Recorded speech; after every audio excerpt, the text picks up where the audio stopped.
Summarise the group discussion. PT speaking এর new update question types এর মধ্যে একটা, যে দুইটা আপডেট হয়েছে, একটা হচ্ছে রেসপন্ড টু আ সিচুয়েশন আর একটা হচ্ছে সামারাইজ দ্য গ্রুপ ডিসকাশন।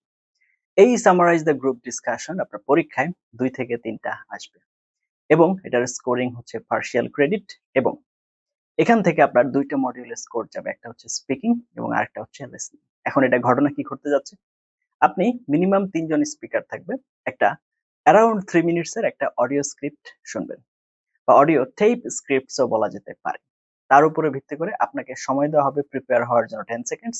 তারপর আপনি 2 মিনিটে আপনি যা শুনেছেন সেটার একটা সামারি তুলে ধরার চেষ্টা করবেন। এখানে 3জন স্পিকার যেহেতু, তাহলে টোটাল মেইন টপিকটা কি ছিল, মেইন আইডিয়াটা কি ছিল, স্পিকার 1 কি বলেছে, স্পিকার 2 কি বলেছে এবং স্পিকার 3 কি বলেছে, এটা হচ্ছে ফ্রেমওয়ার্ক। এরকম আরো ডিটেইলস আজকে আমরা জানার চেষ্টা করব। আমরা কম্পিউটার স্ক্রিনে সামারাইজ গ্রুপ ডিসকাশন, আমাদের যে নতুন কোয়েশ্চেন টাইপ আছে তার ভিতরে মোস্ট হাইপড কোয়েশ্চেন টাইপস হচ্ছে এটা।